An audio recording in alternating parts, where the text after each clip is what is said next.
कृपया करून सर्व शत्रू वर्गाने आणि सैनिकांनी पटकन खालती बसून कार्यक्रमाला सुरुवात करायची आहे, तर लवकर पुढे येऊन बसण्याची कृपा करावी.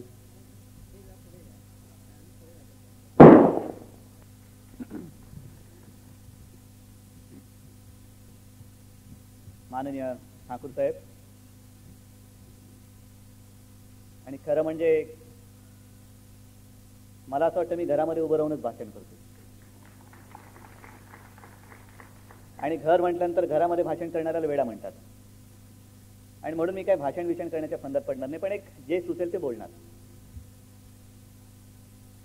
आजपर्यंत कधी विषय घेऊन बोललेलं नाहीये, कारण राजकारणी म्हटल्यानंतर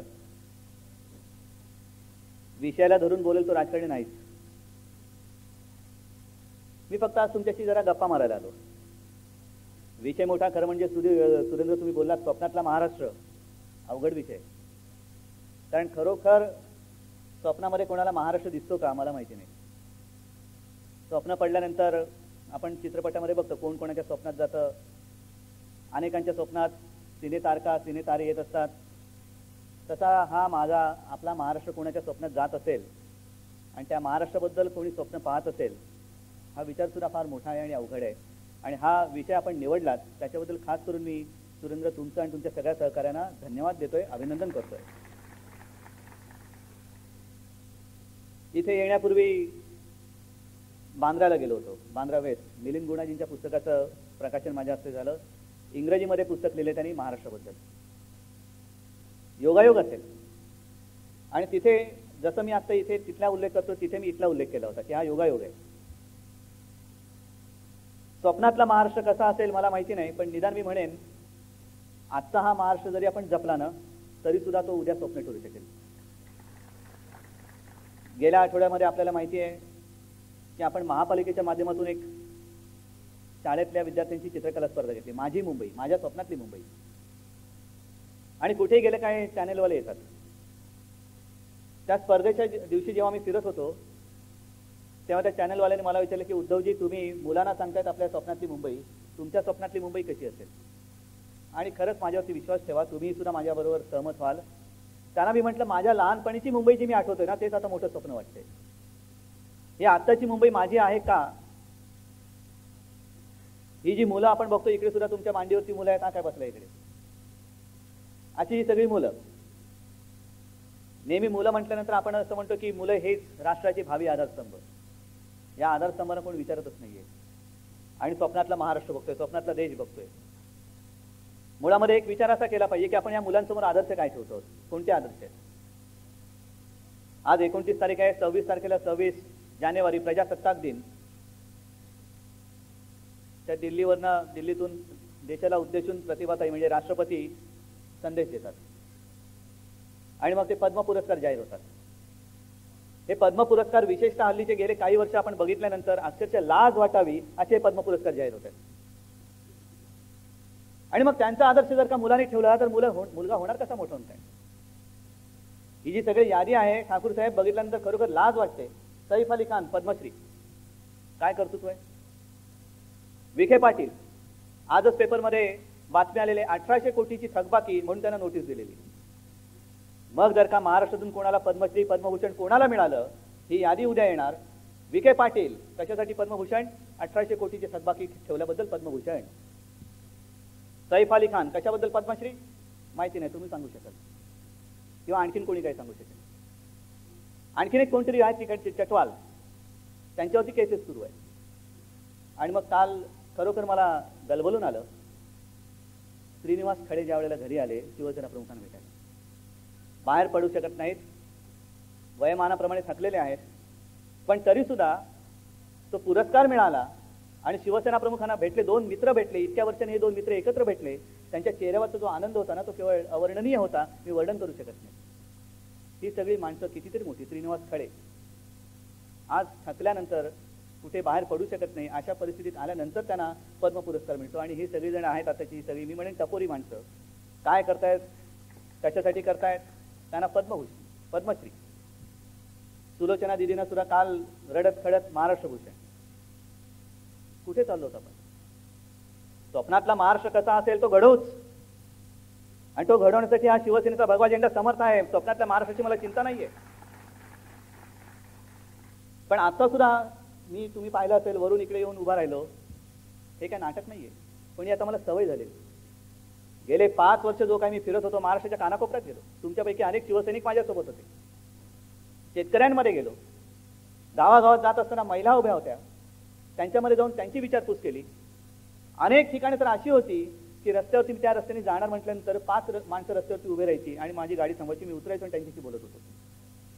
रणरणचं ऊन होतं, तापलेले रस्ते होते, कधी शेणाने चारवलेली जमीन होती, कधी मातीचे रस्ते होते. पण फिरलो, महाराष्ट्र फिरलो. आणि मग हा महाराष्ट्र बघितल्यानंतर एक लक्षात आलं की खरोखर जे राज्यकर्ते बसलेले आहेत त्यांच्यापैकी कोणाला सुद्धा महाराष्ट्राबद्दल काही प्रेम आहे, आपुलकी आहे, आत्मीयता आहे असं मला कुठेच दिसलं नाही. हे काय मला राजकीय भाषण करायचं नाही, पण महाराष्ट्र घडवत असताना सत्ता पाहिजे. सत्ता हे सुद्धा मी म्हणेन समाजसेवेचं नवे विकासाचं एक साधन, माध्यम म्हणून आम्ही सत्तेकडे बघतोय. केवळ खुर्च्या उभवणं म्हणून आम्हाला सत्ता नकोय. शिवसेना प्रमुखांच्या हस्ते वांद्रे वरळी सीलिंगचं भूमिपूजन झालं. सुरेंद्र, तुम्ही उल्लेख केला. किती साली झालं भूमिपूजन? 99 साली. अजूनही तो पूर्ण झालेला नाही. अर्धवट रस्त्याचं भूमिपूजन झालं. त्याच्यावर सुद्धा रोज अपघात घडतायत. 10 वर्ष लागली तो ब्रिज पूर्ण व्हायला, सागरी सेतू पूर्ण व्हायला 10 वर्ष लागली. आपलं सरकार आलं नाही. आलं असतं तर 2004 साली वरळी ते वांद्रे, आणि आज निश्चितपणे मी सांगतो आपलं सरकार असतं तर वांद्र्यापासून थेट नरिमन पॉईंटपर्यंत आपण हा सेतू केला असता, म्हणजे केलाच असता. स्वप्न बघणं फार सोपं असतं. अनेक जण दिव्याची स्वप्न बघतात, दिवा स्वप्न. मंत्रीपद पाहिजे, मंत्रीपद पाहिजे. कशासाठी पाहिजे? नुसते स्वतःच्या खिशाच्या तुंबड्या भरणं याच्यासाठी मंत्रीपद उपयोगाचं नाही. जो व्याकुळलेला महाराष्ट्र आहे त्याच्यासाठी बघण्याकडे कोणालाच वेळ राहिला नाही. मला खरंच थोडंसं विचित्र वाटते की काहीतरी विचार देतोय अशातला भागला. मी नुसते तुम्हाला अनुभव सांगतोय. महाराष्ट्र कसा आहे, प्रत्येकाच्या व्यथा वेगळ्या वेगळ्या आहेत. आपण, मी त्या मानाने म्हणतोय, कृपा करून नीट समजून घ्या, नाही तर तुम्ही म्हणाल आम्ही चाळीत राहतो, यांचं काय जाते, हे बंगल्यामध्ये राहतात. पण मी एवढ्यासाठी म्हणेन की प्रत्येकाची जर का आपण तुलना केली तर त्या मानाने आपण जरा बऱ्या परिस्थितीत आहोत. कारण मुंबई व्यतिरिक्त सगळीकडे बघाल तर अंधाराचं साम्राज्य. आणि फार लांब जायची गरज नाही. ज्या वेळेला मी ठाणे, जव्हार, मोखाडा या भागामध्ये फिरतो, अनेक ठिकाणं अशी आहेत की तिकडे अजूनही विकास हा शब्द सुद्धा पोचलेला नाहीये. आदिवासी पाड्यामध्ये ज्या वेळेला मी गेलो होतो, दिल्या आपण रुग्णवाहिका दिल्या. मेळघाटामध्ये सुद्धा कुपोषणाने बालकं मरतात. या गेल्या वर्षी सुद्धा एकट्या ठाणे जिल्ह्यामध्ये किमान 400 बालकं कुपोषणाने मिळली. मेळघाटामध्ये तर हे प्रमाण किती असेल कोणीच जात नाही तिकडे. आणि ठाण्यामध्ये ज्या वेळेला मी गेलो, शिवसैनिक सगळे सोबत होते. दीपक सावंत, डॉक्टर दीपक सावंत माझ्यासोबत होते. आणि प्राथमिक आरोग्य केंद्र, ह्या आरोग्य केंद्रामध्ये मी चाललो होतो. पडकं सगळं, खिडक्या फुटलेल्या, काचा फुटलेल्या. पावसाचे दिवस होते, पूर्णपणे भिंतीवरती बुरशी आली होती. आणि मग डॉक्टर होते, ते मला म्हणाले, उद्धवजी आता इकडे ऑपरेशन थिएटर. ऑपरेशन थिएटरच्या दरवाजाच्या चिरफाळ्या उडालेल्या, खालनं मोठं भगदाड पडलेलं, आणि ते आतमध्ये जाताना पाण्याचा लोट बाहेर येत होता. का तर मी येणार म्हणून आतमध्ये सगळी साफसफाई चालली होती. आणि मी आज जाताना डॉक्टरांनी मला थांबवलं. दीपक सावंत बोलले, उद्धवजी 1 मिनिट थांबा, आज तुम्ही येताय म्हणून साफसफाई चालली. काल मी इथे आलो होतो. काल जर का तुम्ही इथे आला असतात तर अक्षरशः तुम्हाला सांगतो तुम्ही बेशुद्ध होऊन पडला असतात. म्हटलं का? अहो, हे जे ऑपरेशन थिएटर आहे इकडेच आदिवासी महिला बाळणपणासाठी येतात. त्या महिलांची बाळणपण ह्या खोलीमध्ये होतात. आणि काल ज्या वेळेला मी इथे आलो होतो तेव्हा आता जसं पाणी येते तसं आतनं रक्ताचा पाठ बाहेर येत होता. रक्ताचा पाठ हे ऐकल्यानंतर सुद्धा माझ्या अंगावरती काटा उभा राहिला. आणि मग आतमध्ये बघण्यासारखं काय होतं? काहीच नाही, कारण उजेडच नाहीये. तिथून बाहेर पडल्यानंतर बाजूच्या खोलीमध्ये जेव्हा गेलो, तिकडे आदल्या दिवशी बाळण झालेली ती महिला तानुल्यासह होती. आणि बाजूच्या खाटेवरती, म्हणजे थोडंसं मध्ये अंतर आणि एक बाजूची खाट, त्याच्यावरती एक बाप्या पडला होता अंगावरती पांघरून घेऊन. अरे म्हटलं हे काय? ते नाही म्हणे, ह्याला गेले 8-15 दिवस ताप येतोय. ताप कसलाय कळत नाही. अहो म्हटलं, पण ही काल प्रसूत झालेली महिला, तिचं तानं बाळ इकडे आहे. हा काय कसला ताप आहे कोणाला काय माहिती नाही. त्याच्या ह्या बाजूला आहे, इन्फेक्शन होणार नाही? नाही म्हणे, दुसरी जागाच नाही आम्हाला ठेवण्यासाठी. हा आपला महाराष्ट्र आहे. असा हा विचित्र महाराष्ट्र आहे. म्हटलं तर फार मोठं आव्हान आहे. पण आज सुद्धा जे काही चाललेलं आहे ना, ही मुंबई म्हटल्यानंतर मुंबईचा विषय वेगळा, महाराष्ट्राचा विषय आणखीन वेगळा. पण हा विषय सोडवायचा असेल तर मला वाटतं ठाकूर साहेब तुम्ही माझ्याबरोबर सहमत व्हाल की संपूर्ण महाराष्ट्राची ताकद आज एकवटली पाहिजे. शिवसेना तर हे करेल, पण खरोखर मराठी मातेचे जे पुत्र असतील, जे खासदार म्हणून दिल्लीमध्ये निवडून गेलेले असतील, त्या सगळ्या खासदारांनी महाराष्ट्रासाठी आणि मुंबईसाठी एकत्र होण्याची आज गरज आहे. आज आम्ही टाळं फोडतोय, आमच्याकडे कोणाचं लक्ष नाहीये. मुंबईवरती लोंढ्या आदळत आहेत, पण एकटी मुंबई आणि आपला महाराष्ट्र संपूर्ण देशामध्ये जेवढा महसूल गोळा होतो त्याच्यातला किंबहुना किमान 44% महसूल एकटी मुंबई आणि संपूर्ण महाराष्ट्र मिळून तो देतोय. 44% ही आपली ताकद आहे. एकटी मुंबई म्हणजे तुम्ही कष्ट करणारे, घाम गाळणारे तुम्ही लोक. म्हणून अनेकदा मला असं वाटतं की पंतप्रधानांचा दौरा ज्या वेळेला मुंबईमध्ये असतो ना, त्यावेळेला त्या सभेच्या बाहेर एक बोर्ड लावावा, सावधान, खिसे कापूपासून सावधान. खिसे कापायला आले, मुंबईचा खिसे कापायला आले. आपण टॅक्सही भरतोय, टॅक्स जातोय, कराच्या रूपाने जातोय, कराबद्दल आमची ना नाहीये. हे कर्तव्य आहे, देशाचं कर्तव्य म्हणून आम्ही टॅक्स भरतो. अनेक राज्य जे अविकसित आहेत त्यांच्यासाठी हा कर भरतोय, आपल्या देशाच्या संरक्षण व्यवस्थेसाठी हा कर भरतोय. आणि मुंबईच्या पत्रात काय मिळते? संरक्षणासाठी जर का टॅक्स भरला जात असेल तरी सुद्धा पुन्हा 26/11 सारखे घटना घडत आहेत. आज सुद्धा 2 अतिरेकी मुंबईमध्ये आलेले आहेत, कुठे गेलेत माहित नाही. काय सांगावं, इकडे सुद्धा आपल्यासारखे येऊन बसले असतील, सांगता येत नाही. 2 अतिरेकी घुसलेले आहेत, अनेक अतिरेकी घुसण्याच्या तयारीत आहेत. कदाचित पॅराग्लायडर मधनं आता हल्ला होण्याची शक्यता आहे. हे सगळं आपण टांगती तलवार घेऊन आपण फिरतो, कष्ट करतोय, मरतो आहोत. मी तर असं म्हणेन, दिल्ली म्हणजे दिल्लीतले लोक नव्हे तर मी केंद्र सरकार म्हणून दिल्ली म्हणतोय. मी तर असं म्हणेन की माझा महाराष्ट्र आज दिल्लीला पोहोचतोय. ही माझ्या महाराष्ट्राची ताकद आहे. आज जर का महाराष्ट्र नसेल तर केंद्र सरकार सुद्धा कोलमडून पडेल, एवढी ताकद आणि हिंमत आणि जिद्द ही महाराष्ट्रामध्ये आणि मराठी माणसाच्या मनगटामध्ये आणि मनामध्ये आहे. आणि मग इतिहास आपण ज्या वेळेला वाचतो, सेनापती बापट, संयुक्त महाराष्ट्राची चळवळ, तेव्हा सेनापती बापट म्हणाले होते, महाराष्ट्र मेला तरी राष्ट्र मेले, मराठा विना राष्ट्र गाढानं चाले. तो महाराष्ट्र कुठे गेला? अगदी यशवंतराव चव्हाणांपर्यंत मी म्हणेन, बाकीचे मतभेद असतील नसतील, काँग्रेसवाले म्हणून दुसरं काही असेल, पण त्यावेळेला सुद्धा यशवंतराव चव्हाण जेव्हा दिल्लीमध्ये मंत्री झाले तेव्हा वर्णन आलं होतं की हिमालयाच्या मदतीला सह्याद्री धावला. एवढा अभिमान वाटला होता की अरे, स्वतः पंतप्रधानांनी बोलून घेतला, एक महाराष्ट्राचा माणूस देशासाठी म्हणून त्याने मुंबईतनं तिकडे बोलून घेतला, अभिमानाची गोष्ट होती. तेव्हा दिल्लीच्या मदतीला जाणारा महाराष्ट्र होता. आता दिल्लीच्या मागे मागे लाचारासारखा मुजरे घालत, हुजरेगिरी करत फिरणारा महाराष्ट्र या दुर्दैवी राजकारणामुळे आपल्याला दिसतोय. आणि म्हणून मी जे मध्यंतरी म्हटलं होतं, मुंबई आणि महाराष्ट्र म्हटल्यानंतर मराठी आलीच पाहिजे. आणि मग मराठीचं प्रेम दाखवायचं कसं?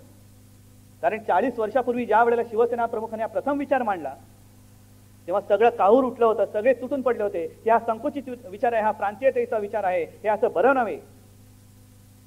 आणि आज तीच माणसं मराठीचा विषय घेऊन पुढे येत आहेत. संपूर्ण सगळीकडे जो तो उठतोय, तो मराठी मराठी मराठी करतोय, आनंद आहे. 40 वर्षापूर्वीचा शिवसेना प्रमुखांचा विचार आज जगाला पटतोय. आजचे शिवसेना प्रमुख पटायला किती वर्ष लागतील मला माहिती नाही. पण अशोक चव्हाण जे मध्ये म्हणाले, एक साधा विषय, मुंबईतल्या टॅक्सी चालकांसाठी टॅक्सी परवाने ज्यांना मराठी येते त्यांनाच आम्ही देणार, हे अशोक चव्हाण बोलले. त्याच्यानंतर दिल्लीनी डोळे वटारल्यानंतर पुन्हा कोलांटी उडी मारली.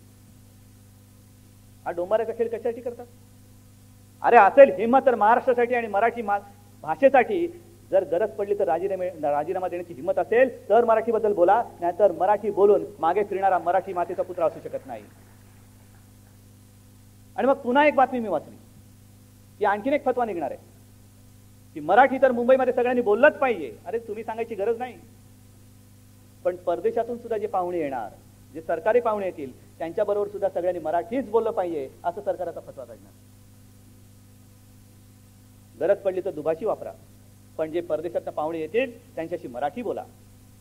आणि म्हणून मी अशोक चव्हाणांना सांगितलं की परदेशातनं पाहुणे येतील तेव्हा येतील, पण आधी एक परदेशी बाई जी तुमच्या डोक्यावर बसल्याने तिच्याशी जाऊन मराठी बोला. जर हिंमत असेल तर पहिले त्यांच्याशी मराठी बोला, आणि त्यातून जर का पाठी लाच बसली नाही तर मग मुंबईत येऊन मराठी बोला. कोणाला शिकवताय तुम्ही? जर का अभिमान स्वाभिमान म्हणून कोणाकडे बघायचं असेल तर चिंतामणराव देशमुखांकडे बघा. चिंतामणराव देशमुख त्यावेळेला नेहरूंची जी एक मस्ती होती, जो एक रुबाब होता, की नेहरूंसमोर कोणी डोळे नुसतं वर करून बोलण्याची किंवा बघण्याची हिंमत नव्हती, तेव्हा मुंबईमध्ये त्याला आता 50 वर्ष होत आहेत. 1 मेला संयुक्त महाराष्ट्राच्या त्या लढ्याला 50 वर्ष होत आहेत. मुंबईमध्ये जो गोळीबार झाला होता, गुजरातमध्ये झाला होता, मुंबईतल्या गोळीबाराची चौकशी करण्याचे आदेश द्यायला सरकारने नकार दिला. आम्ही चौकशी करणार नाही. त्यावेळेला एक चिंतामणराव देशमुख उठले आणि त्यांनी राजीनामा देऊन सांगितलं की तुम्हाला तुमच्या मनामध्ये माझ्या महाराष्ट्राबद्दल आणि मुंबईबद्दल आकस आहे आणि अशा मंत्रिमंडळात मला राहायची इच्छा नाही. हा माझा राजीनामा घ्या, मी चाललो मुंबईमध्ये. हा मराठी माणूस, याला मराठी माणूस म्हणतात. नुसतं महाराष्ट्राचं भवितव्य काय होणार, ही अशी मराठी माणसं आज शिल्लक राहिली असतील तर आणि तरच महाराष्ट्राच्या भवितव्याबद्दल बोलण्याची मी म्हणेन आपण थोडीशी तसदी घेऊ. नाहीतर काय गेलं बोलण्यासारखं काय राहिलं. आज सुद्धा जे काय चाललेलं आहे मराठी आणि हिंदुत्व, मराठी करता मग हिंदुत्व सोडलं काय, हिंदू करता मग मराठी सोडलं काय, नाही, कसं सोडू शकतो. पण हा जो प्रश्न आहे, मला एक सांगा, संपूर्ण हिंदुस्थानामध्ये नव्हे, जिथे जिथे आपलं हिंदू जगत आहे, हिंदू दुनियेमध्ये मी हा स्वतः अनुभव घेतलेला आहे. ज्या वेळेला मी माझ्या कुटुंबियांसमोर कधीतरी जातो इकडे तिकडे फिरायला, राजस्थानमध्ये गेलो होतो, उदयपूरला गेलो होतो, झाली त्याला 10-12 वर्ष झाली. आणि तिकडे गेल्यानंतर मी तो त्यांचा राजवाडा बघत होतो. आपल्याकडे काहीच शिल्लक नाही राहिलेलं. आपल्याकडे इतिहास मोठा आहे, पण इतिहासाच्या खाणाखुणा आपण काहीच शिल्लक ठेवलेलं ना. कधी आपण तिकडे जपण्याचा प्रयत्न केला ना, कधी ते जोपासलं. जायचं रायगडमध्ये जायचं, रायगडावरती जायचं, राजगडावरती जायचं आणि सगळे पडक्या गोष्टी बघून यायच्या. पण तिथल्या लोकांनी जपल्यात.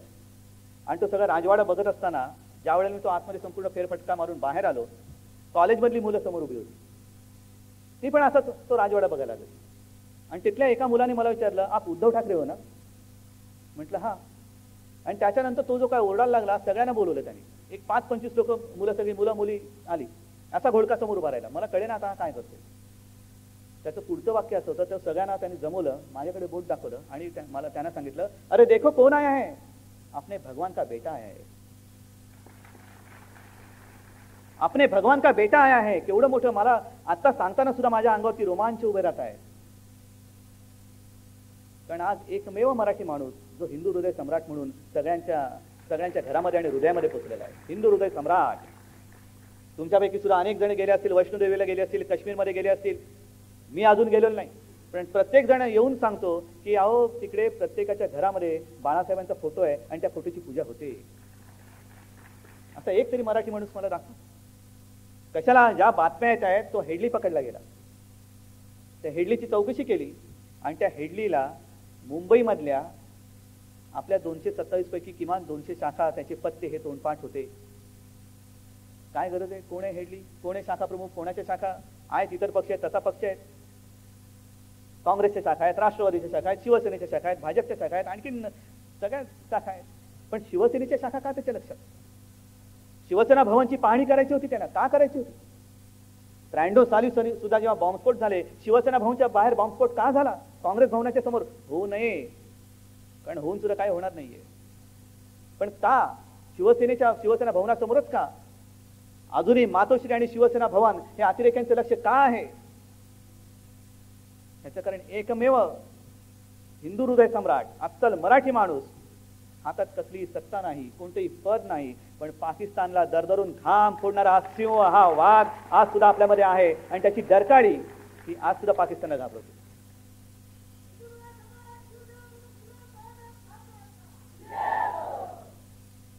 आणि मग हे सगळं बघितल्यानंतर नेमकं हिंदुत्व आणि मराठी हे भानगड आहे तरी काय? मराठी माणसाच्या न्याय हक्कासाठी शिवसेनेचा जन्म झालाच. आज सुद्धा मराठी माणसाच्या केसाला जर का धक्का लागला तर जो धक्का लावणारा हात असेल तो मुळासकट उकडून काढण्याची हिंमत शिवसेनेमध्ये आहे, जरूर आहे. पण हे जे काही वातावरण आज निर्माण झालेलं आहे, हिरव्या आतंकवादाचा राक्षस जो काही चालून येतोय अंगावरती, त्याचा मुकाबला जर का करायचा असेल तर एकटा मराठी म्हणून चालणार नाही. आपल्या देशातल्या संपूर्ण तमाम हिंदूंना एकत्र झालं नाही तर आपण चिरडले जाऊ आणि त्याच्यानंतर कोण कुठला काय शिल्लक सुद्धा राहणार नाही. आणि ग्रामीण भागामध्ये फिरताना सुद्धा हा अनुभव मला येतो. ग्रामीण भागामध्ये सुद्धा नुसतं मराठी म्हटल्यानंतर सगळेच मराठी आहेत, सगळेच जमतात, सगळेच जीवाभावाचे आहेत. पण 18 पगड एक तर काँग्रेसने या देशातलं राजकारण पूर्णपणे नाचून टाकलेलं. बरोबर जातीपातीचं राजकारण करून, ते पत्ते खेळून प्रतिस्पर्ध्याची मात करण्याचं हुकमी एक्क्याचं पान हे काँग्रेसकडे असतं. आणि मग तुम्ही विचार करा, आज आपण जे काही महाराष्ट्र पिंजून काढला, शेतकऱ्यांचे विषय घेतले, कामगारांचे प्रश्न घेतले, महिलांचे विषय घेतले, संपूर्ण महाराष्ट्र फिरलो, नाही मिळालं यश. पण 95 साली एकट्या शिवसेना प्रमुखांनी यश खेचून आणलं होतं. जिद्दीवरती आणि हिमतीवरती एकच लक्ष, विधानसभा, महाराष्ट्राची विधानसभा. सगळ्यांना वाटलं होतं हे कसं काय होणार आहे. महाराष्ट्राची विधानसभा केवढी, पूर्ण महाराष्ट्रभर फिरल्यानंतर लक्षात येतं की किती मोठं काम आहे, आव्हान केवढं मोठं आहे. पण त्याही वेळेला एकट्या शिवसेना प्रमुखांनी काँग्रेसच्या जातीपातीच्या राजकारणावरती मात केली होती. याचं कारण 18 पगड जाती जमातीमध्ये विखुरला गेलेला मराठी माणूस आणि मराठी मन ही त्यांनी हिंदुत्व या 3 अक्षरांनी एकत्र जोडून दाखवली होती. 3 अक्षर. हिंदुत्व म्हटल्यानंतर जे काही लाट उसळते, ग्रामीण भागामध्ये सुद्धा सगळेच मराठी असतात, पण हिंदुत्व म्हटल्यानंतर, जय भवानी जय शिवाजी म्हटल्यानंतर जे काही एक लाट उसळते त्याचं वर्णन मी करण्याची गरज नाही, आपण सुद्धा ते अनुभवलेलं आहात. आणि म्हणून काँग्रेसने बरोबर ओळखलं की जर का आपल्याला पुन्हा सत्ता पाहिजे असेल तर हिंदुत्वामध्ये फूट पाडली पाहिजे. हिंदुत्व एकदा हिंदू फुटला, नाहीतर विचार करा ना, 95 सालच्या निवडणुकीमध्ये आपण मला वाटतं 36 पैकी 33 जागा आपली युती जिंकली होती. पूर्ण मुंबई जसा गिरगाव भगवा झालेला आहे तशी पूर्ण मुंबई भगवी झाली होती. कुठे कुठे काँग्रेस औषधाला सुद्धा नव्हती. बरोबर काँग्रेसने हिंदुत्व फोडलं, हिंदू फुटला, मराठी अमराठी केलं, आता मराठी फोडायला निघालेले. किती वाईट चाल ही काँग्रेस खेळते. आज सुद्धा तुम्ही इकडे सगळेजण जमलेले आहात, सगळे मराठी आहात, गुण्या गोविंदाने सगळे राहत आहेत, पण त्यांच्यामध्ये भेद करायचे, त्यांच्यामध्ये फाटाफूट करायची, पुन्हा जातीपाती फोडून टाकायच्या. आणि असा पूर्ण जी इंग्रजांची नीती होती, तोडा फोडा आणि राज्य करा, ही बरोबर तीच नीती आज काँग्रेस अवलंबते. तोडा फोडा आणि राज्य करा. जनता गेली खड्ड्यामध्ये, आम्हाला खुर्ची मिळाल्याचे कारण.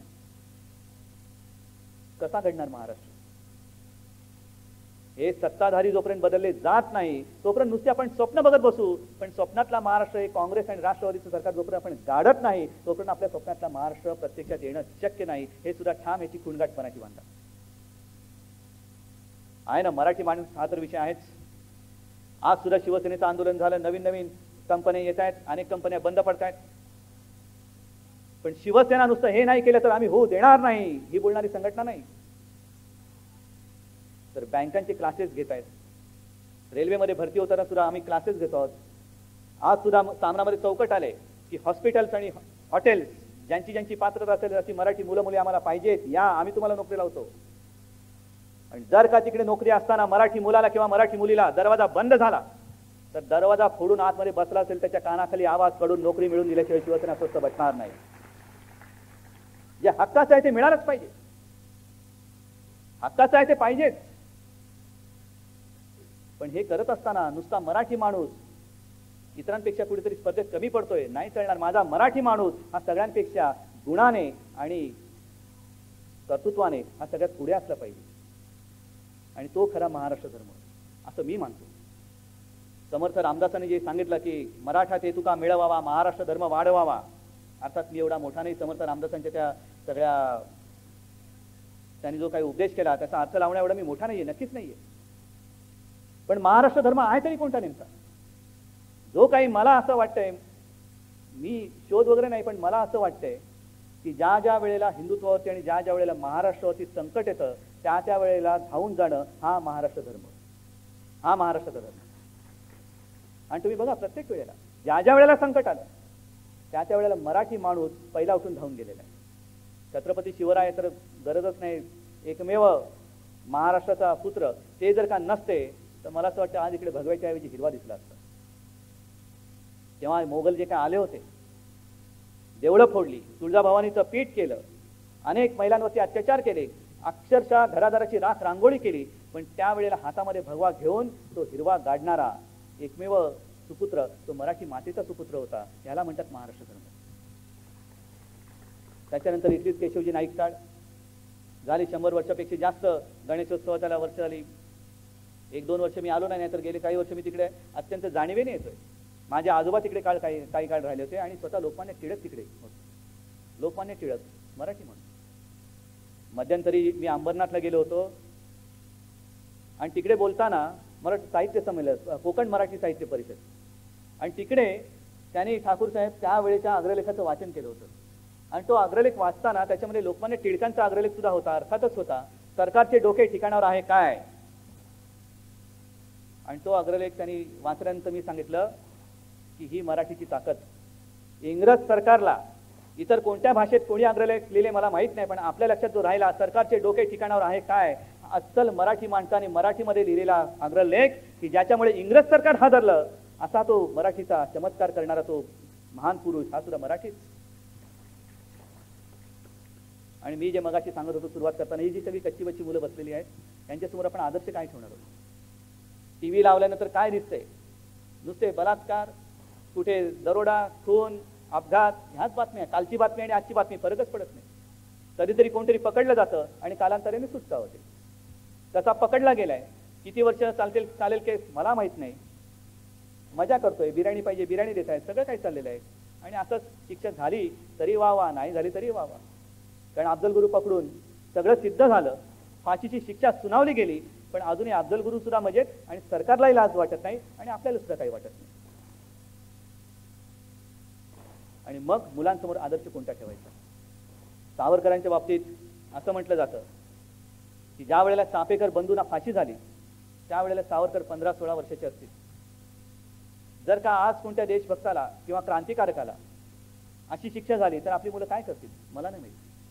पण त्यावेळेला हा 15-16 वर्षाचा मुलगा स्वतःच्या घरातल्या देवघरात गेला आणि त्यांनी त्यांच्या देवीसमोर प्रतिज्ञा केली की माझ्या देशाच्या स्वातंत्र्यासाठी चाफेकरांसारखा देशाच्या शत्रूशी लढता लढता एक तर मरेन किंवा विजयी होऊन माझ्या भारत मातेच्या मस्तकी स्वराज्याचा अभिषेक करेन.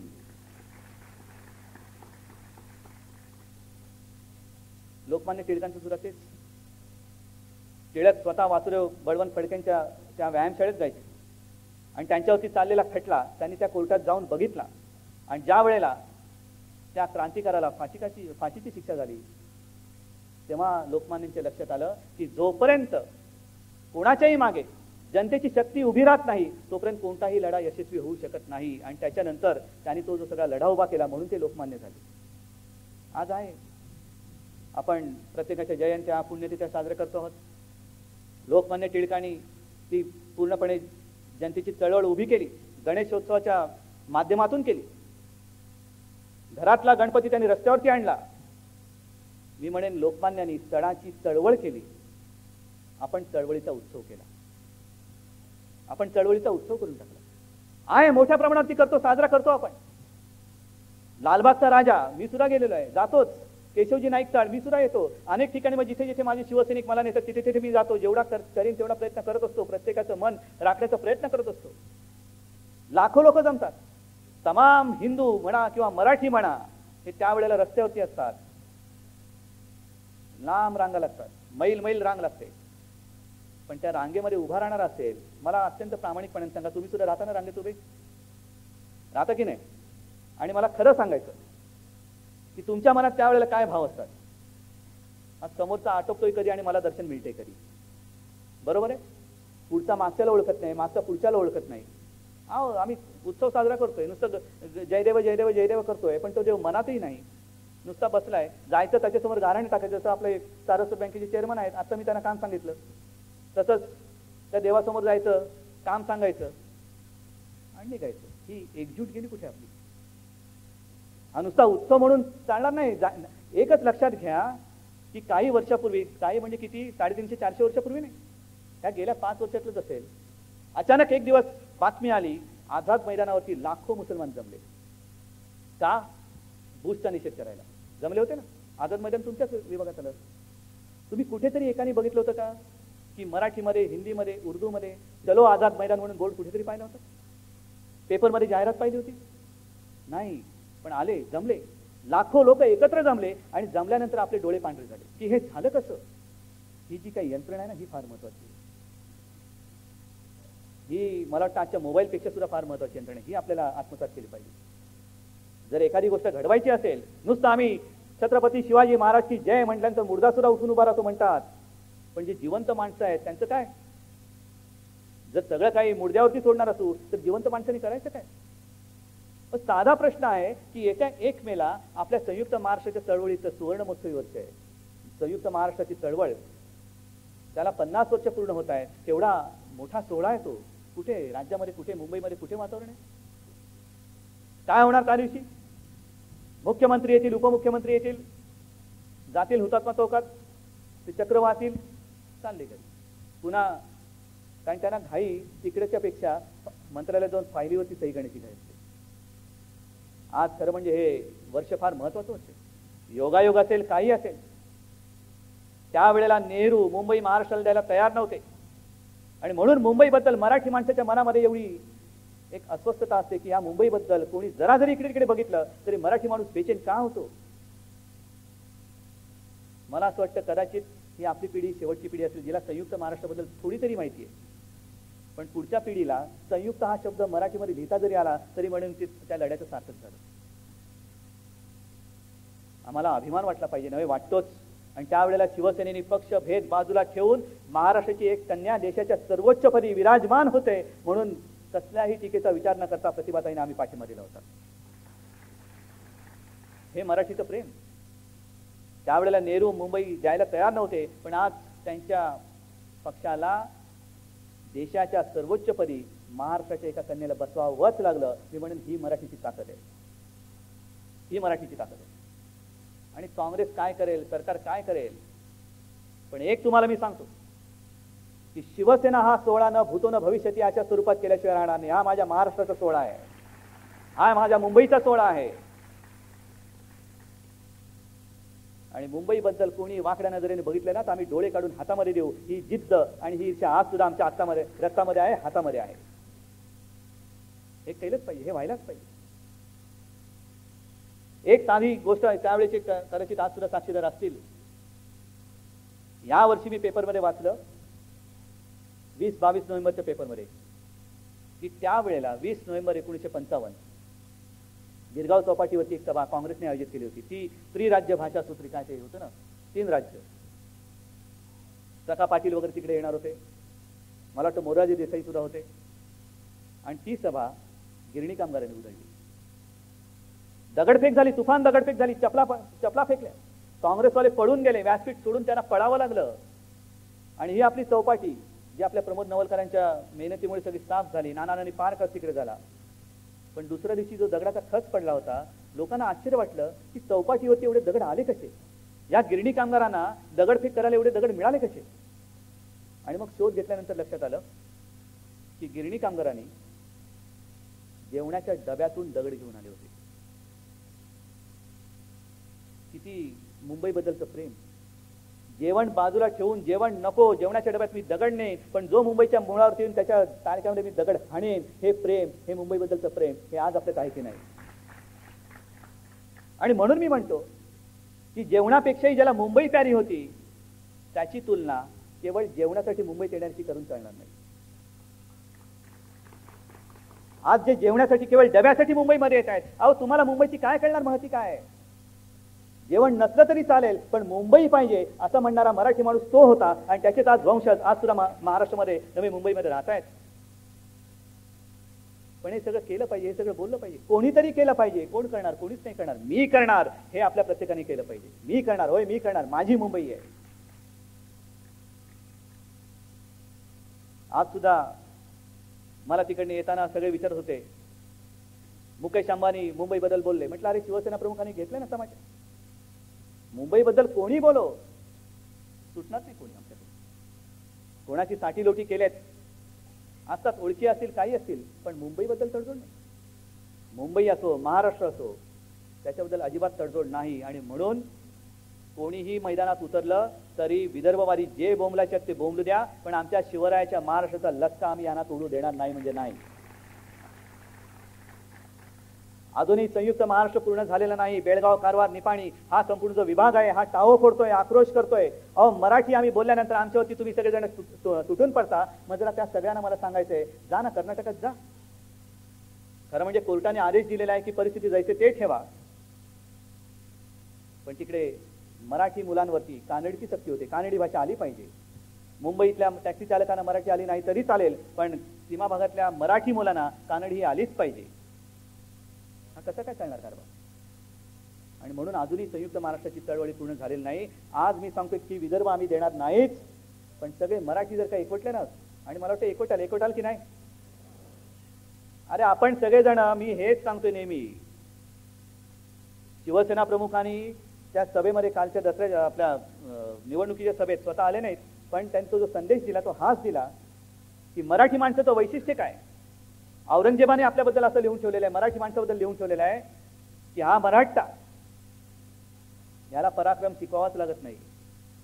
हा या पहाडी मुलकामध्ये तमाम दुनियेला भारी आहे, कारण याला पराक्रम शिकवावाच लागत नाही. इकडे तर गवताला भाल्याची पाते फुटतात. असा हा महाराष्ट्र आहे, गवताला सुद्धा भाल्याची पाते फुटतात. पण दुहीची बीज खडकावर जरी भिरकावली तरी ती रुजतात आणि एवढी फोफावतात की पाहता पाहता तमाम दौलत तबाह करून टाकतात. हा मराठी माणूस, हा महाराष्ट्र, जे आपल्याला आपण ओळखू शकलो नाही ते आपल्या शत्रूने आपल्याला ओळखलं होतं. पण तरी सुद्धा मी म्हणेन वेळ गेलेली नाही. त्याही वेळेचा जो इतिहास आहे, संभाजीराजांच्या वधानंतर कोणी तसा नेता महाराष्ट्राला नव्हता, पण तमाम मराठी सैनिक एकवटला. शेतकरी असेल, सारे, आता तेव्हा कामगार म्हणजे काय फॅक्टरी नव्हत्या, पण शेतमजूर असतील, सगळेजण एकत्र आले आणि अक्षरशः मधमाशाचं मोहोळ फुटावं तसं त्या औरंगजेबावरती असे तुटून पडले की संपूर्ण देशावरती आणि देशाच्या पलीकडे राज्य करणारा तो शहेनशाह, बादशाह, त्याला मराठी मातीने, जो मराठीच्या अंगावरती आला तो या मराठी मातीत मराठी माणसाने गाडून टाकला. हा आपला इतिहास आहे, हा आपला इतिहास आहे. आणि म्हणून मी म्हणतोय की संपन्नतेचा वारसा लागलेला कदाचित या देशातला हा एकमेव प्रांत आहे.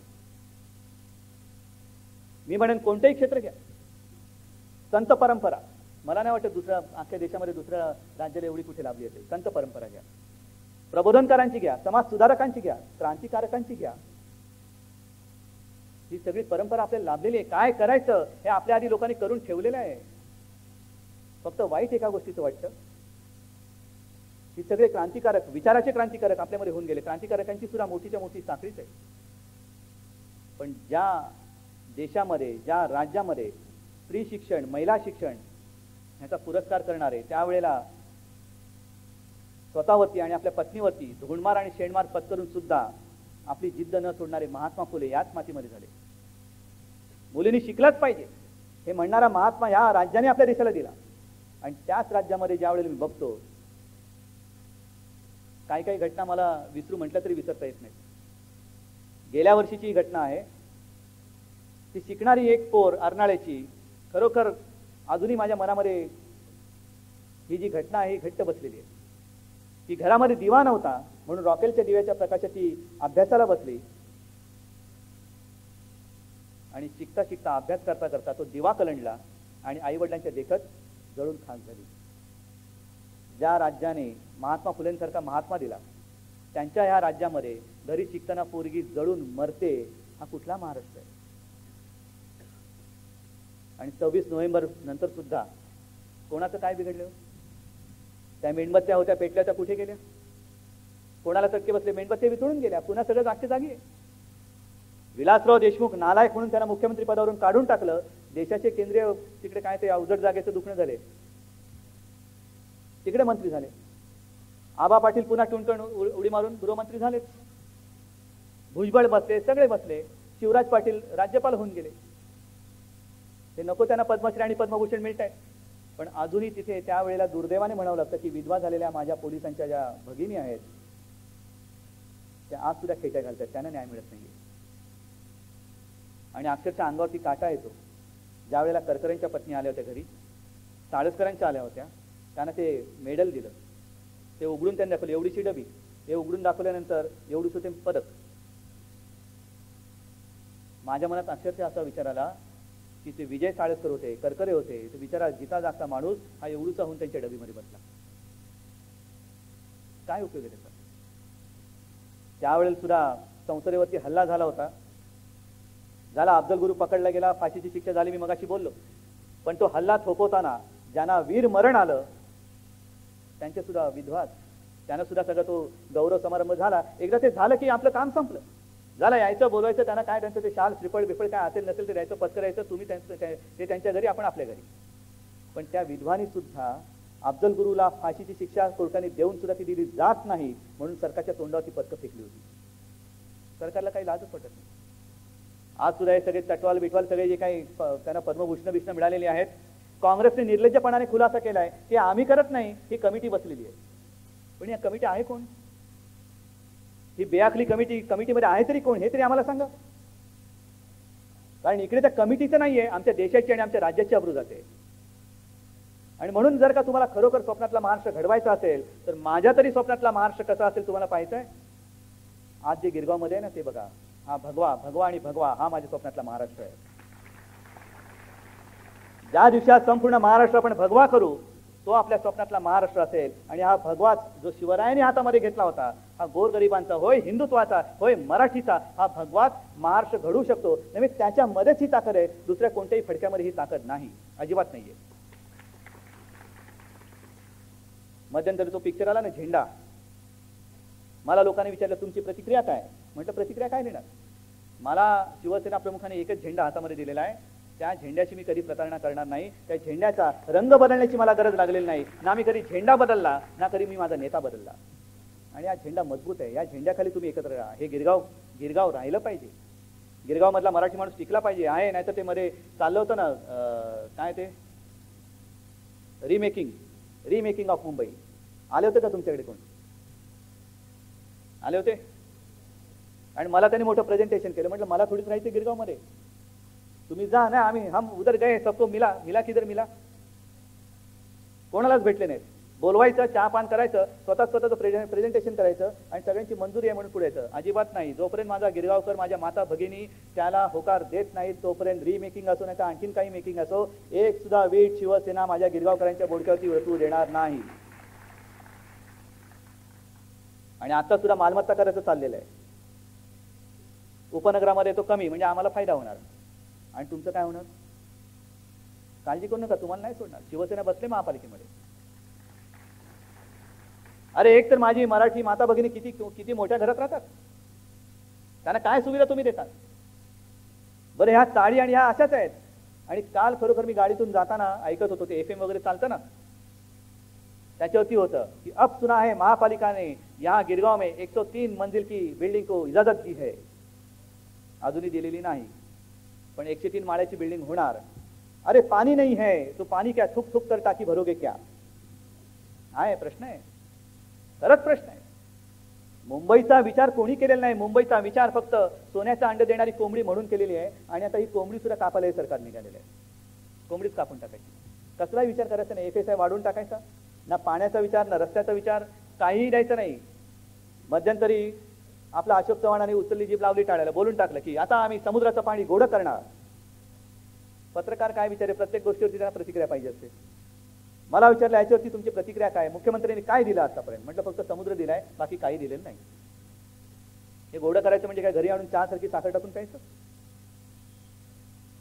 जो मध्य वैतरणा सुद्धा जो तलाव होतोय, मगाशी जो काही मी टॅक्सचा उल्लेख केला ना तुम्हाला, त्या समारंभाला भूमिपूजनाला मी गेलो होतो. महापौर त्यावेळेला शुभाताई होत्या आणि जयपाल रेड्डी आले होते केंद्रीय मंत्री. आणि बाकी संपूर्ण व्यासपीठ जणू काही काँग्रेसचा खासगी कार्यक्रम असावा असं ते व्यासपीठ होतं. सगळे काँग्रेसवाले, गुरुदास कामत, काय संबंध मुंबईचा, कृपाशंकर सिंग, पण जणू काय आम्ही काहीतरी तुम्हाला देतो आहोत अशा रुबाबामध्ये होते. आणि मलाही वाटतं की अरे बाबा हे खरोखर मंत्री वगैरे आलेत आणि एवढे काँग्रेसवाले आहेत म्हणजे यांचा मोठा भाग असणार काहीतरी. मग मी महापौरांना विचारलं, सभागृह नेत्याला विचारलं की बाबा मला नीट सांगा की हा मध्य वैतरणा म्हणून जो तलाव आता होतोय त्याच्यामध्ये निदान जो काही खर्च होणार आहे त्या खर्चामध्ये कोणाचा हिस्सा किती आहे, म्हणजे मुंबई महापालिका किती पैसे टाक. आणि माहिती ऐकून मला धक्का बसला, तुम्हाला बसतो की नाही मला माहिती नाही. त्याच्यामध्ये खरं प्रकरण असं आहे की एकूण जो काही खर्च होणार आहे त्याच्यामध्ये 50% हिस्सा मुंबई महापालिका, 35% राज्य सरकार आणि 15% केंद्र सरकार. पण 15%ची मस्ती किती, संपूर्ण व्यासपीठ जणू काय त्यांना आंदण दिलंय. आणि मुंबईला सोनिया गांधी आणि केंद्र सरकार काहीतरी मोठं काहीतरी देते. अरे तुमच्या भिकेवरती राहणारी मुंबई नाहीये, मुंबई स्वतःच्या कष्टावरती मोठी होणारी. आणि महाराष्ट्र सुद्धा तसाच आहे. आम्हाला दिल्लीच्या भिकेची गरज नाहीये. किंबहुना मी तर माझी मागणी अशी आहे की जेवढा टॅक्स मुंबईकर आणि महाराष्ट्र भरतोय ना, घ्या टॅक्स घ्या, पण दरवर्षी आम्ही जेवढा टॅक्स मुंबईत आणि महाराष्ट्रात दिल्लीला देतो आहोत त्यातला दरवर्षी आम्हाला 25% टॅक्स मुंबई आणि महाराष्ट्रासाठी तुम्ही दिलाच पाहिजे, कारण तो त्याच्यावर त्यांचा अधिकार आहे. नाहीतर कोण करणार, पाणी कुठून आणणार, रस्ते कुठून करणार. एक साधा सागरी सेतू मला तर भीती वाटत होती, त्यालाच बहुतेक आता राम सेतू म्हणतात ठीक आहे, कारण त्याही पेक्षा तो जुना झाला असता. पण प्रभू रामचंद्राचं नशीब त्यावेळेला वांद्र होती. हे आत्ताचे असते कॉन्ट्रॅक्टर ना, तर रावण बिचारा लंकेमध्ये प्रभू रामचंद्राची वाट बघत बघत बघत वय होऊन मेला असता तरी यांचा सेतू काही पूर्ण झाला नसता बांधून. चाललंय, टेंडर काढलंय, खर्च वाढतोय, अडचणी येत आहेत, पण ती वांद्र बघा कशी पटपट पटपट. अरे मग ह्या आताच्या या लोकांपेक्षा ती वांद्र बरी. आणि वांद्राच होता तो, वांद्रा ते वरळी, त्याच्यामुळे वांद्राने केलाच असतो तो. तर अशा ह्या सगळ्या गोष्टी आहेत. आणि म्हणून मला असं वाटतं की ही व्याख्यानमाला हे फार मोठं व्यासपीठ आहे. आज तुम्ही मला बोलवलात, मी तसं काही व्याख्याता नाही, मला जे वाटलं तुम्ही बोललो, तुम्हाला पटलं असेल नसेल पटलं मला माहिती नाही. बोलण्यासारखं बरंच काही काय, कारण महाराष्ट्र फिरताना अनेक गोष्टी आलेल्या आहेत, अनेक चटके लागणाऱ्या घटना सुद्धा मी बघितलेल्या आहेत. पण हे सगळं बोलत बसलो तर नुसत्या रात्री सरून जातील. आणि मग ती पुन्हा म्हण असते, जागा राहा, रात्र वैरायची आहे, आपण फक्त नुसती जागेच राहतो. मध्यंतर मी त्या राजू श्रीवास्तवचं एक चांगलं ऐकलं होतं, त्यांनी टीव्हीवरती होता ना हास्य सम्राट, प्रत्येक कॉलनीमध्ये असतात. आता ते पण गुरखे सुद्धा गेले, ते सुद्धा बिहारी आले. पण एखादी सोसायटी असते का ते गुरखे रात्रभर ओरडत असतात, जागते रहो. अरे तुला कशाला ठेवलंय मग तो गुरखा सांगतो, जागते रहो, जागते रहो, मेरे भरोसे पर मत रहो. मग आता याला ठेवून सुद्धा जर का जागा राहायचं असेल तर गुरख्याची काय गरज हो, आम्ही आमचं घर सांभाळायला समर्थ आहोत. कोणत्याही गुरख्याची आणि दुसऱ्या कोणाची आम्हाला गरज नाही. हा महाराष्ट्र समर्थ आहे. अरे हा महाराष्ट्र भविष्यात कसा असेल, कशाला, देशाचं नेतृत्व करण्याची ताकद आणि हिंमत ही केवळ महाराष्ट्रामध्येच आहे, दुसऱ्या कोणत्याही राज्यात नाही. आणि म्हणून मी तुम्हाला इकडे शुभेच्छा द्यायला तर आलोच आहे, पण निदान सगळ्यांनी एक प्रतिज्ञा घ्या की मी मराठी म्हणून एक साधा विचार करा. गेली 40 वर्ष शिवसेना प्रमुख लढत आहेत. या 40 वर्षात एकदा तरी मुंबईतल्या आणि महाराष्ट्रातल्या तमाम मराठी माणसांनी असा विचार केला असता, अरे नाहीतरी आपली वाट लागलीच आहे, हा माणूस स्वतःच्या जीवावरती उदार घेऊन माझ्यासाठी लढतोय, त्यांना संपूर्ण ताकद पणाला लावून एक मजबूत सरकार एकदा तरी बाळासाहेबांच्या हातात आतापर्यंत दिलं असतं, तर मला वाटतं महाराष्ट्र कुठे गेला असता. आंध्रामध्ये रामारावला दिलं, त्या तिथल्या सरकारने दिलं, लोकांनी दिलं. अनेक ठिकाणी जनता उठते आणि पूर्णच्या पूर्ण ताकदीने संपूर्णपणाला लावून एका व्यक्तीच्या हातामध्ये सत्ता देते. असं एकदा तरी सरकार बाळासाहेबांच्या हातामध्ये तुम्ही द्या. आणि मग नुसती स्वप्न बघू नका, तुमच्या स्वप्नातला महाराष्ट्र सत्यात आल्याशिवाय राहणार नाही, असं वचन देऊन मी आपली रजा घेतो. जय हिंद, जय महाराष्ट्र. तेव्हा 37 वर्षातले शेवटचं पुष्प. परंतु आम्हाला मी अभिमानाने या ठिकाणी सांगू शकतो की या व्याख्यानमालेवरती शिवसेना प्रमुखांनी नितांत प्रेम केलं. माननीय शिवसेना प्रमुख या व्याख्यानमालेमध्ये एकदा नव्हे तर तब्बल 2 वेळा येऊन गेले व्याख्यान देऊन. त्याला नुकतीच 25 वर्ष पूर्ण झाली गेल्या वर्षी. आणि हा रौप्य महोत्सव साजरा करतानाच हा मोठा योग आहे की यावेळेला प्रत्यक्ष माननीय उद्धवजी ठाकरे या ठिकाणी आले. त्याबद्दल मी त्याला अतिशय धन्यवाद देतो. उद्धवजी, मी अभिमानाने सांगू शकतो, आपण शिवसेनेचा उल्लेख या ठिकाणी बरेच झालेला आपला. त्या गिरगावातली पहिली शाखा हे जे या ठिकाणी व्याख्यान दिसतंय, ह्या ठिकाणी स्थापन झाली होती. आणि ह्याच वाडीत राहणारे पाटकर म्हणून या ठिकाणी पहिली शाखा प्रमुख त्यांची हेच होती. ज्या ठिकाणी आता हे व्यासपीठ आहे, या ठिकाणी उत्तुंग इमारत होती 3 मजल्याची. आणि त्या व्यासपीठावर, त्या इमारतीमध्ये ते वसतिगृह होतं. आणि बरीचशी आपली कोकणातली मुलं या ठिकाणी राहायची. त्यांची सर्वत्र सोय या ठिकाणी केली होती अभ्यासासाठी वगैरे. आणि संबंध ह्या शिवसेनेचा हा जो आज जी वाडी दिसते, त्या शिवसेनेची अतिशय निगडीत सुहास सामंत वगैरे सगळे ह्या वाडीचे आमच्या यावेळेचे आहेत. ते मला अभिमानाने सांगू शकतो की ह्या वाडी आमची पूर्णपणे अजूनही आपल्या पाठीशी खंबीरपणे उभी आहे. एवढं जास्ती वेळ घेत नाही. आमच्या संस्थेचे अध्यक्ष, माजी खासदार आणि सारस्वत बँकेचे अध्यक्ष या ठिकाणी उपस्थित आहेत, श्रीमती एकनाथजी ठाकूर. त्यांना विनंती करतो की त्यांनी आपले 2 शब्द समोर पाहिजे. शिवसेनेचे कार्याध्यक्ष आणि आजचे प्रमुख वक्ते माननीय श्री उद्धवजी ठाकरे आणि माझ्या तमाम बंधू भगिनी, आताच तुम्ही पाहिलं की उद्धवजी हे महाराष्ट्राचे एक सर्वोच्च नेते आहेतच, एक उत्तुंग महाराष्ट्राचं व्यक्तिमत्व आहेतच, पण त्याचबरोबर एक दिलखुलास बोलणारा मित्रही त्यांच्यामध्ये आहे, एक सखाही त्यांच्यामध्ये आहे.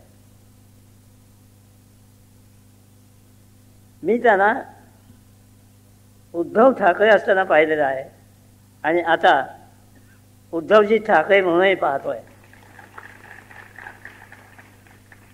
मी तुम्हाला निश्चित सांगू इच्छितो, आणि इथे मागच्या वेळी एका व्याख्यानाच्या वेळी काही प्रश्नचिन्ह निर्माण झाली होती, त्यावेळी मी सांगितलं की शिवसेनेला उद्धवजींच्या नेतृत्वाखाली उज्ज्वल भवितव्य आहे. आणि त्यावेळी शेवटचं मी बोललो होतो की उद्याचा महाराष्ट्र हा शिवसेनाच घडविणार आहे. उद्धवजी ठाकरेंबद्दल बोलण्यासाठी मी सोपा नाही. मी 2 मिनिटात समारोप करणार आहे. मी जे म्हणालो त्यांना मी 30-40 वर्ष पाहिलं. अंतरीचा निर्मळ, वाचेचा रसाळ असा हा नेता आहे. आणि रसाळ आहे तेवढाच स्पष्ट आहे. भले तरी देऊ कासेची रंगोटी, नाठाळ्याचे माथी हाणू काठी, हा त्यांचा बाणा आहे. आणि जिथं पटत नाही तिथे 1 घाव 2 तुकडे, हा त्यांचा न्याय आहे. आणि म्हणूनच आदरणीय हिंदू हृदय सम्राट शिवसेना प्रमुख बाळासाहेब ठाकरे यांनी एवढ्या मोठ्या महाराष्ट्रव्यापी संघटनेचं नेतृत्व त्यांच्या हाती पूर्ण जाणीवेने आणि जबाबदारीने सोपवलेलं आहे.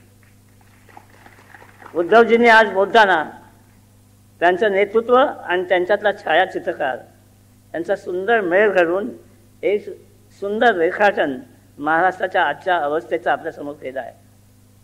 आजचं कुपोषण, आजची दैनावस्था, आजची विवंचना, नेत्यांची जी आजची अवस्था आहे, कणाहीन नेते, दिशाहीन नेते, आणि या सगळ्यामध्ये भरकटणारी आपली मराठी जनता, हे नेते महाराष्ट्राचे प्रश्न सोडू शकणार का, हा प्रश्न तुमच्यासमोर उद्धवजीने मांडलेला आहे. महाराष्ट्र केवढा आहे याची तरी जाणीव आहे का? जगामध्ये ऑलिम्पिक्सला, बीजिंग ऑलिम्पिक्सला 220 देश आले आणि तिथले एवढे देश आले तर जगामध्ये 240 देश आहेत. या 240 देशामध्ये आपली 10.5 कोटी लोकसंख्या आहे. केवळ 13 किंवा 14 देशापेक्षा महाराष्ट्र लहान आहे. आणि आपण क्षेत्रफळ घेतलं तर जवळ 164 किंवा 165 देशापेक्षा, प्रत्येकी देशापेक्षा क्षेत्रफळाने महाराष्ट्र मोठा आहे. या एवढ्या मोठ्या महाराष्ट्राला आज या सर्व नेत्यांनी आपल्यासमोर एक खेळ मांडून आपली सगळ्यांची फसगत केलेली आहे.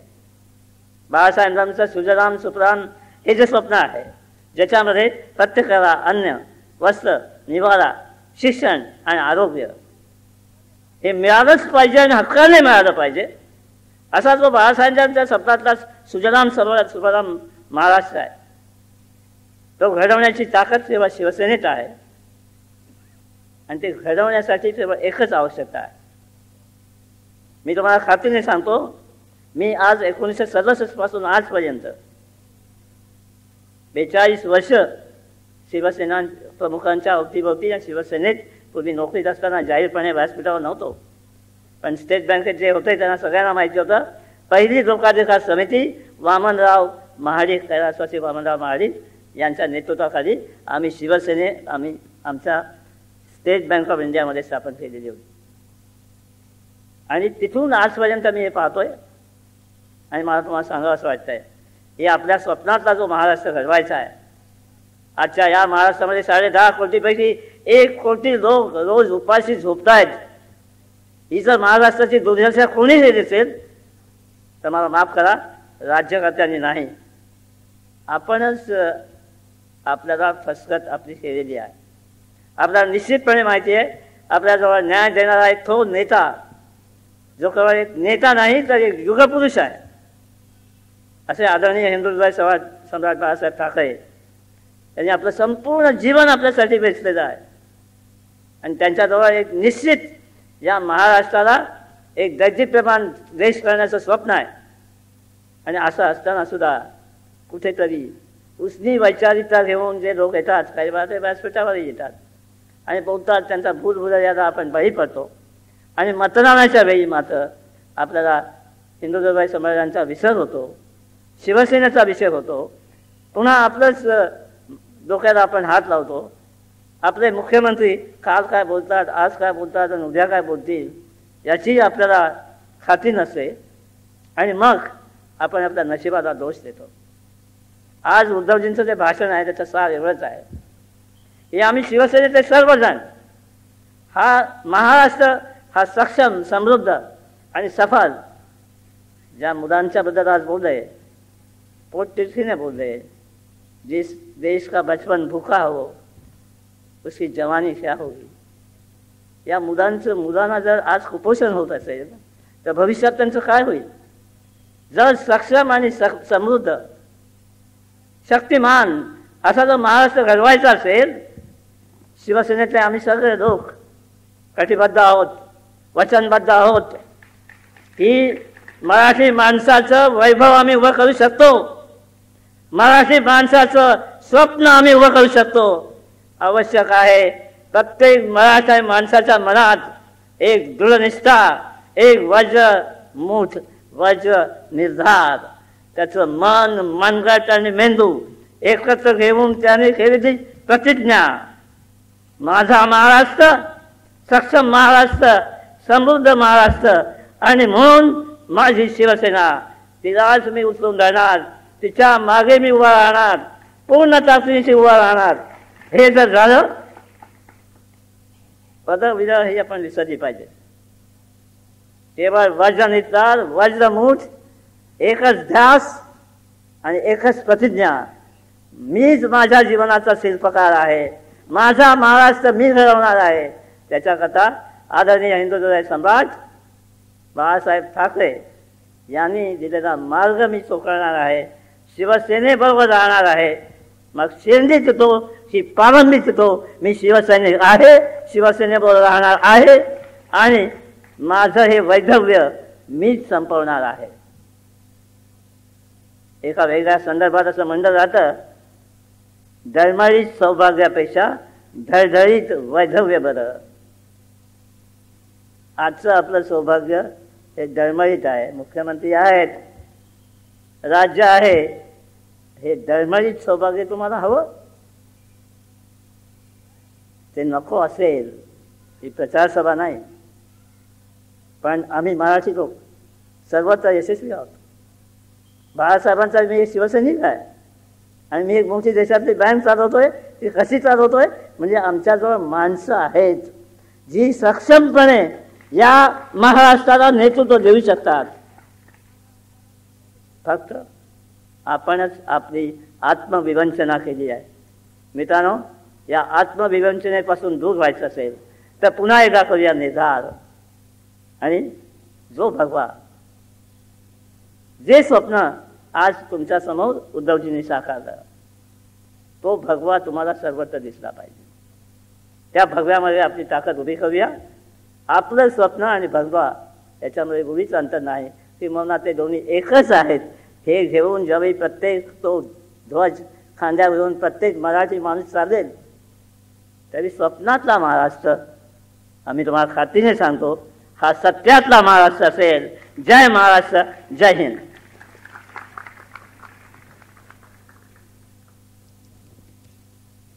व्याख्यानमालेच्या या समारोपाच्या भाषणाला आपल्या सर्व उपस्थित राहिलात, त्यामुळे आपल्या सर्व रसिक श्रोत्यांना या ठिकाणी मी धन्यवाद देतो. त्याचप्रमाणे आमच्या विनंतीला मान देऊन माननीय उद्धवजी ठाकरे या ठिकाणी आले, त्याबद्दल त्याला तीव्र धन्यवाद, धन्यवाद आणि धन्यवाद. जय हिंद, जय महाराष्ट्र.